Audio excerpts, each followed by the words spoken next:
Hello friends, welcome to my channel. అంజలిని ఇంట్లో నుండి మెడ పట్టుకొని గెంటేస్తున్న గీతాకి అంజలి నీ కన్న కూతురు అని దిమ్మ తిరిగే షాక్ ఇచ్చిన రాజారావు. అసలు ఏం జరగబోతుంది తెలుసుకోవాలి అంటే ఈ వీడియోని ఎక్కడ స్కిప్ చేయకుండా చూసేయండి. ఇక వీడియోలోకి వెళ్ళినట్లయితే బాలచందర్ ఎలాగైనా సూప్ చేసిన అంజలిని కలవడం కోసం అంజలి దగ్గరికి వెళ్తాడు. బాలచందర్ అంజలి దగ్గరికి వెళ్ళగానే అంజలి వంట చేస్తూ తన పనిలో తాను ఉంటుంది. ఇక బాలచందర్ అంజలి దగ్గరికి వెళ్ళి ఎక్స్క్యూజ్ మీ అని అనగానే అంజలి బాలచందర్ని చూస్తుంది. ఇక బాలచందర్ అంజలిని చూసి చాలా సంతోషపడుతూ ఉంటాడు. ఇందాక మా కోసం స్పెషల్ సూప్ పంపించిన చెఫ్ అని అనగానే అది నేనే సార్ అని అంజలి అంటుంది. ఇక బాలచందర్ సంతోషపడుతూ రియల్లీ చెఫ్ అంటే ఎవరో పెద్ద ఆవిడ ప్రొఫెషనల్ చెఫ్ అనుకున్నాను, కానీ నువ్వు చాలా సింపుల్గా ఉన్నావు. ఇంచుమించు నా కూతురు ఏజ్ ఉంటుంది. ఇంత చిన్న వయసులో ఇంత అద్భుతంగా వంట ఎలా చేయగలిగావు అని అనగానే ఇక అంజలి అది చిన్నప్పటి నుండి నాకు అలవాటైందండి అని అంటూ ఉంటే ఇక బాలచందర్ ఎనీవే అమ్మా, నువ్వు చేసిన వంటలు, సూప్, ఆ రోజు కాఫీ అన్నీ కూడా చాలా అద్భుతంగా ఉన్నాయి.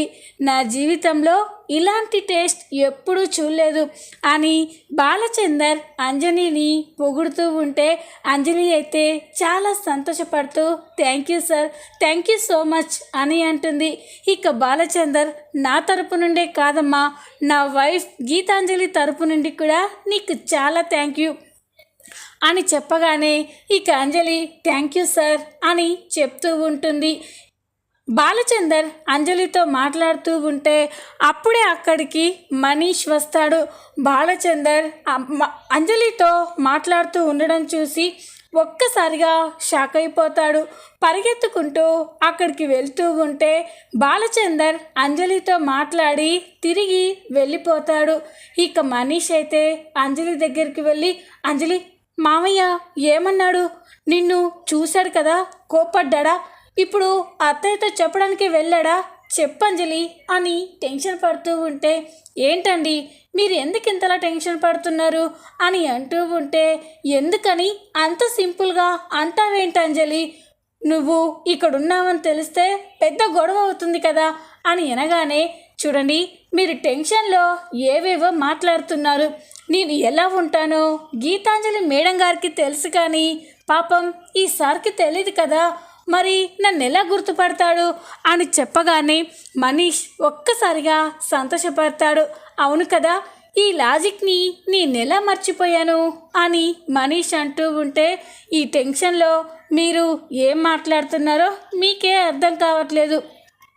ఇక టెన్షన్ పోయింది కదా, వెళ్ళండి, వెళ్ళి పార్టీని ఎంజాయ్ చేయండి అని అంజలి చెప్పగానే thank you Anjali, thank you so much అని మనీష్ అయితే రిలాక్స్గా పార్టీ దగ్గరికి వెళ్తారు. కేక్ కటింగ్ టైం అవ్వగానే ఇక మనీష్ అత్తయ్య, మామయ్య టైం అవుతుంది, రండి కేక్ కట్ చేద్దురు అని అనగానే ఇక మనీష్ అయితే అందరినీ స్టేజ్ మీదకి తీసుకెళ్తాడు. గీత కేక్ కట్ చేస్తూ ఉంటే అప్పుడే రాజారావుకి ఒక విషయం గుర్తొస్తుంది. అన్నట్టు నా మనవరాలు అంజలి ఎక్కడా అని వెతుకుతూ ఉంటే అంజలి వంట చేస్తూ ఉంటుంది. ఇక రాజారావు అంజలి దగ్గరికి వెళ్ళి అమ్మ అంజలి అని అనగానే ఏంటి తాతగారు అని అడుగుతుంది. రామ్మ, నీకో ముఖ్యమైన విషయం చెప్పాలి అని అంటాడు. ఏంటి తాతగారు అని అనగానే రామ్మ, నీకు ఈరోజు ఒక విషయం చెప్తానన్నాను కదా, అందుకే తీసుకెళ్తున్నాను, రామ్మా అని అనగానే ఇక అంజలి తాతగారు ఇంతలా చెప్తున్నారంటే మా అమ్మ గురించి గుర్తొచ్చినట్టుంది అని అంజలి అయితే సంతోషంగా రాజారావుతో వెళ్తుంది. ఇక అంజలిని రాజారావు ఒక చోటికి తీసుకెళ్తాడు. అక్కడ లైట్స్ అన్నీ కూడా ఆఫ్ చేసి ఉంటాయి. ఏంటి తాతగారు, ఏదో చెప్తానని చెప్పి ఇక్కడికి తీసుకొచ్చారేంటి అని అనగానే చెప్తానమ్మా అని లైట్స్ ఆన్ చేస్తాడు. అక్కడ బర్త్డే కేక్, పుట్టినరోజు పార్టీకి అన్ని అరేంజ్మెంట్స్ చూసి అంజలి ఆశ్చర్యపోతుంది. ఇక రాజారావు అంజలిని ఆ బర్త్డే కేక్ దగ్గరికి తీసుకెళ్ళి, ఏంటి తాతగారు, ఏంటిదంతా అని అనగానే ఇక రాజారావు, పుట్టినరోజు శుభాకాంక్షలమ్మా అంజలి అని అంటాడు. అది విని అంజలి అయితే ఒక్కసారిగా ఎక్సైట్ అయిపోతుంది. ఏంటి తాతగారు, ఏంటి మీరనేది, ఈరోజు నా పుట్టినరోజా అని అంటూ ఉంటే ఇక రాజారావు, అవునమ్మా ఈరోజే నీ పుట్టినరోజు అని అంటాడు. ఇక అంజలి అయితే సంతోషంతో పొంగిపోతుంది. ఇన్నేళ్ల తర్వాత నీ పుట్టినరోజు నా చేతుల మీదుగా నా ఇంట్లో జరుగుతున్నందుకు నేను చాలా సంతోషంగా ఉన్నానమ్మా, కేక్ కట్ చేయమ్మా అని అనగానే అంజలి అయితే చాలా సంతోషంగా బర్త్డే కేక్ని కట్ చేస్తుంది. అక్కడ గీత బాలచందర్ వాళ్ళు యానివర్సరీ కేక్ కట్ చేస్తూ ఉంటే ఇక్కడ రాజారావు అంజలి బర్త్డే కేక్ కట్ చేస్తూ ఉంటారు. ఇక అంజలి, తాతగారు మీకు నా పుట్టినరోజు గుర్తొచ్చింది కదా అని అనగానే అవునమ్మా అని అంటాడు. మరి మా అమ్మ ఎవరో కూడా గుర్తొచ్చి ఉంటుంది కదా, చెప్పండి తాతగారు, మా అమ్మ ఎవరు, ఎక్కడుంది అని అనగానే రాజారావు చాలా ఎమోషనల్ అయిపోతాడు. ఇక్కడే ఉందమ్మా, నీ కళ్ళ ముందే ఉంది, కానీ తనే నీ కన్న తల్లి అని చెప్పలేని దుస్థితి అని బాధపడుతూ ఉంటాడు. ఏంటి తాతగారు, ఏం మాట్లాడరేంటి, మా అమ్మ ఎక్కడా అని అడగగానే, అమ్మ ఈరోజు నీ పుట్టినరోజు అని మాత్రమే గుర్తొచ్చిందమ్మా, మీ అమ్మ ఎవరు అనేది ఇంకా గుర్తు రావడం లేదు, ఎంత ఆలోచించినా గుర్తు రావడం లేదు అని అనగానే అంజలి అయితే చాలా బాధపడుతూ ఉంటుంది. అంజలి బాధపడ్డం చూసి రాజారావు, ఎందుకమ్మా బాధపడుతున్నావు, నీ పుట్టినరోజు గుర్తొచ్చింది కదా, తొందరలోనే మీ అమ్మ గురించి కూడా గుర్తుకొస్తుంది, మీ తల్లి కూతుళ్ళని నేనే కలుపుతాను అని చెప్పగానే ఈ అంజలి అయితే చాలా సంతోషపడుతూ ఉంటుంది. తాతగారు అంత అదృష్టం నాకుంటుందంటారా అని కన్నీళ్లు పెట్టుకుంటూ ఉంటే, తప్పకుండా అమ్మ, మీ అమ్మని నిన్ను నేను కలుపుతాను అని రాజారావు అంజలిని హగ్ చేసుకొని చాలా ఎమోషనల్ అయిపోతూ ఉంటారు. ఇక పార్టీ అంతా కూడా చాలా సరదాగా జరుగుతూ ఉంటుంది. మనీష్ అయితే గీతకి అంజలి గురించి తెలియకపోవడంతో చాలా సంతోషంగా పార్టీని ఎంజాయ్ చేస్తూ ఉంటారు. ఇక రాజారావు తన భార్య రత్నం దగ్గర ఒక టేబుల్ దగ్గర కూర్చొని అంజలి గురించే బాధపడుతూ ఉంటాడు. అక్కడ తన కుటుంబం, తన మనవళ్ళు, తన మనవరాళ్ళు అందరూ కూడా సంతోషంగా సరదాగా డ్యాన్స్ చేస్తూ ఉంటారు. కానీ అంజలి మాత్రం వంట పనిలో బిజీగా ఉంటుంది. అది చూసి రాజారావు అయితే చాలా బాధపడుతూ ఉంటారు. అప్పుడే రత్నం, ఏమండి ఇదంతా చూస్తుంటే నాకు చాలా సంతోషంగా ఉందండి, మన కొడుకు మన కూతురు వాళ్ళ కుటుంబం వాళ్ళ పిల్లలతో ఇలా సంతోషంగా ఉండడం నిజంగా రెండు కళ్ళు చాలడం లేదండి అని అంటూ ఉంటే ఇక రాజారావు అంజలి గురించే బాధపడుతూ ఉంటాడు. అది గమనించిన రత్నం, ఏంటండి నేను ఇంత సంతోషంగా ఉంటే మీరెందుకు ఇంత బాధపడుతున్నారు అని అనగానే, అవును రత్నం, ఇంత సంతోషంగా ఉన్నా కూడా నా మనసులో ఒక చోట బాధగానే ఉంది అని అంటాడు. ఇక రత్నం, ఏం జరిగిందండి, ఏ విషయం గురించి ఇంతలా బాధపడుతున్నారు అని అనగానే రాజారావు, గీతకి మొదట ఒక ఆడబిడ్డ పుట్టింది గుర్తుందా అని అనగానే, ఎందుకు గుర్తులేదండి, ఇప్పుడు ఆ బిడ్డ కూడా ఉంటే ఎంత బాగుండేది, వీళ్ళతో పాటు తను కూడా సంతోషంగా ఉండేది అని చెప్తూ ఉంటుంది. ఇక రాజారావు, ఉంది రత్న, ఆ బిడ్డ ఉంది, బ్రతికే ఉంది అని చెప్పగానే రత్నం ఒక్కసారిగా షాక్ అయిపోతుంది. అంత పెద్ద న్యూస్ వినడంతో రత్నం తట్టుకోలేకపోతుంది. ఇక ఒక్కసారిగా హార్ట్ స్ట్రోక్తో పడిపోతూ ఉంటే అది గమనించిన రాజారావు, రత్నం ఏమైంది రత్నం అని చాలా కంగారు పడుతూ ఉంటారు. రే మనీష్ అని పిలవగానే మనీష్, గీత, బాలచందర్ అందరూ పరిగెత్తుకుంటూ అక్కడికి వస్తారు. ఏంటి నాన్న ఏమైంది అని అనగానే, ఉన్నట్టుండి మీ అమ్మకి ఆయాసం అవుతుందమ్మా అని చెప్తాడు. ఇక అందరూ చాలా కంగారు పడుతూ రే మనీష్ అమ్మని ఇంట్లోకి తీసుకెళ్దాం పదరా అని రత్నంని ఇంట్లోకి తీసుకెళ్ళి బెడ్ పైన పడుకోబెడతారు. ఇక ఇన్హేలర్ కోసం మొత్తం వెతుకుతూ ఉంటారు. కానీ ఇన్హేలర్ ఎక్కడా కనిపించదు. అప్పుడు గీత నాన్న అమ్మ వాడే ఇన్హేలర్ ఎక్కడుంది నాన్న అని అనగానే ఏమో అమ్మా అని కంగారు పడుతూ ఉంటారు. అన్నట్టు అమ్మని చూసుకోవడానికి ఒక పనమ్మాయి ఉంది కదా, వేర్ ఈజ్ షీ అని అనగానే ఇక ఇంతలోనే బామ్మ గురించి తెలుసుకున్న అంజలి చాలా కంగారుగా పరిగెత్తుకుంటూ ఇంట్లోకి వస్తూ ఉంటుంది. అంజలి ఇంట్లోకి రావడం గీత చూస్తుంది. అంజలిని అక్కడలా చూసి గీత ఒక్కసారిగా షాక్ అయిపోతుంది. అంజలి చాలా కంగారు పడుతూ అమ్మమ్మగారు అని ఇన్హేలర్ని తీసుకొచ్చి ఇక రత్నం నోట్లో పెడుతుంది. ఇక దాంతో రత్నం అయితే కాస్త కూల్ అయిపోతుంది. ఇక గీత అంజలిని చూడడం మనీష్ రాజారావు చూస్తారు. ఇద్దరు ఒక్కసారిగా షాక్ అయిపోతారు. ఇక మనీష్ అయితే అంతా అయిపోయింది. అత్తయ్య అంజలిని చూసింది, ఇప్పుడు ఎలా రియాక్ట్ అవుతుందో ఏంటో అని కంగారు పడుతూ ఉంటారు. గీత మాత్రం అంజలినే కోపంగా చూస్తూ ఉంటుంది. అంజలి రత్నం దగ్గరే ఉండి రత్నాన్ని జాగ్రత్తగా చూసుకుంటూ ఉంటుంది. ఇక గీత మనీష్ వైపు కోపంతో రగిలిపోతూ చూస్తూ ఉంటే మనీష్ భయపడిపోతూ ఉంటాడు. ఇక గీత మనీష్ నీతో మాట్లాడాలి రా అని చెప్పగానే ఇక మనీష్ అయితే చాలా కంగారు పడుతూనే గదిలోకి వెళ్తాడు. ఇక గీత చాలా కోపంతో ఉంటుంది. మనీష్ గీతతో అత్తయ్య ఐఎమ్ సారీ అని చెప్తూ ఉంటే గీత ఒక్కసారిగా మనీష్ చెంప పగలగొడుతుంది. ఏంట్రా నన్నే ఇంతలా మోసం చేస్తావా? ఆ అంజలి కోసం నేను పిచ్చిదానిలా ఆలోచించాను. ఆ అంజలి వల్ల నాకు ఎంత నష్టం జరిగిందో నీకు బాగా తెలుసు. సొసైటీలో నా పరువు పోయింది. అంజలి అందరి ముందు నన్ను అవమానించింది. నా డ్రీమ్ ప్రాజెక్ట్ అయిన ఆ ఇన్స్టిట్యూట్ కట్టడానికి పర్మిషన్ పోయింది. అంజలి వల్ల నేను ఎంత సఫర్ అవుతున్నానో నీకు తెలుసు. అంజలి ఎక్కడున్నా వెతికి పట్టుకొని తీసుకురమ్మని ఆ బాధ్యతని నీకే అప్పచెప్పాను. కానీ నన్ను ఇంత ఫూల్ని ఇంత చీట్ చేసి అంజలిని నీ ఇంట్లో పెట్టుకొని నన్ను ఇంతలా మోసం చేస్తావా?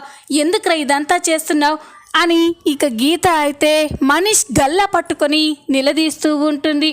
ఇక అప్పుడే రాజారావు అక్కడికి వెళ్తాడు.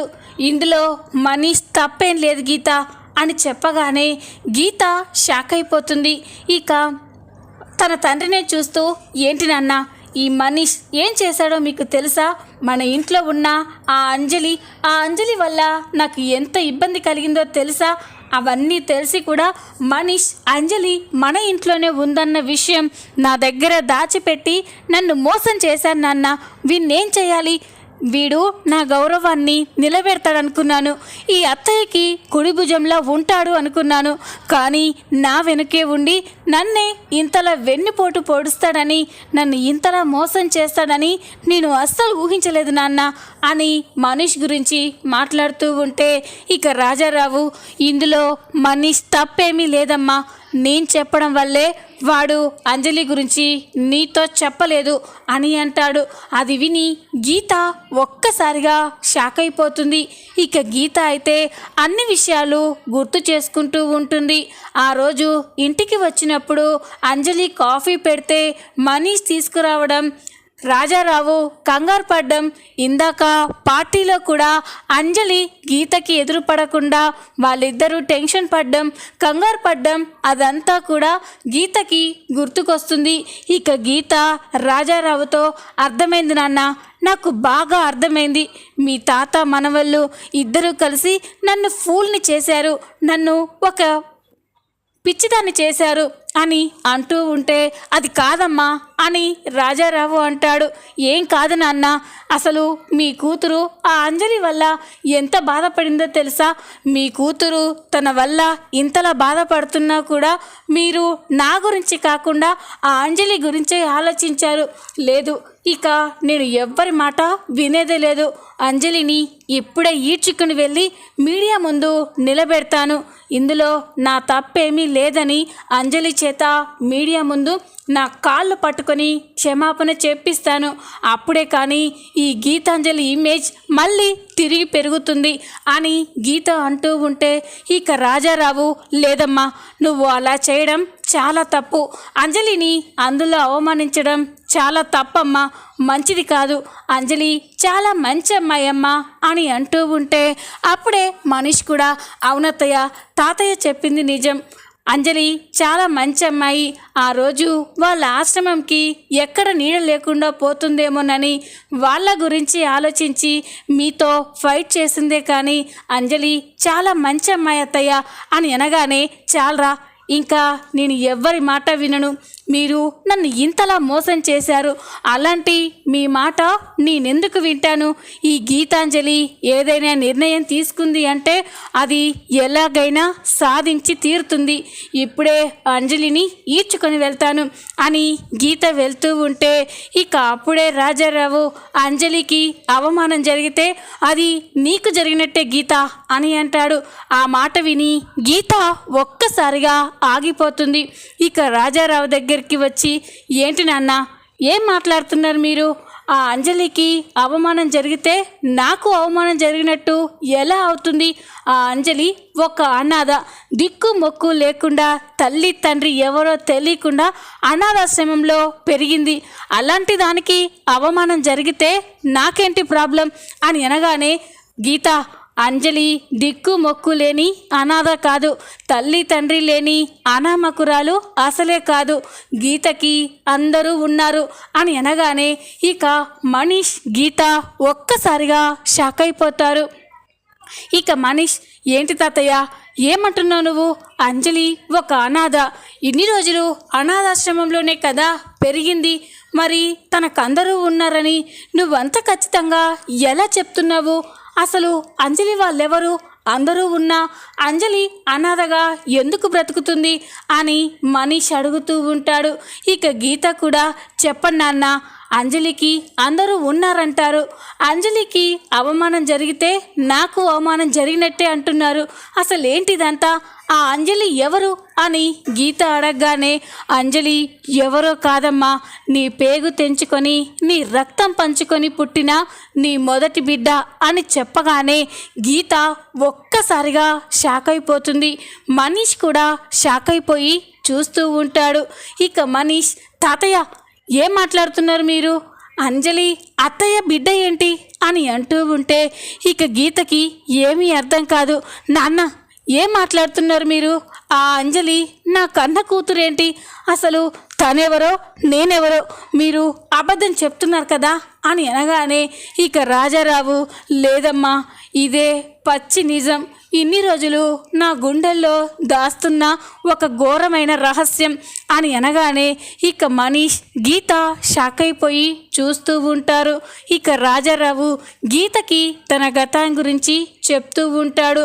నువ్వు కొన్ని కారణాల వల్ల నీ గతాన్ని మర్చిపోవడం వల్ల నీకేవి గుర్తులేవమ్మా, కానీ ఒక్క 25 సంవత్సరాలు నీ జీవితం ఎలా ఉండేదో వెనక్కి వెళ్ళి ఆలోచించు అని చెప్పగానే ఇక గీత ఆలోచిస్తూ ఉంటుంది.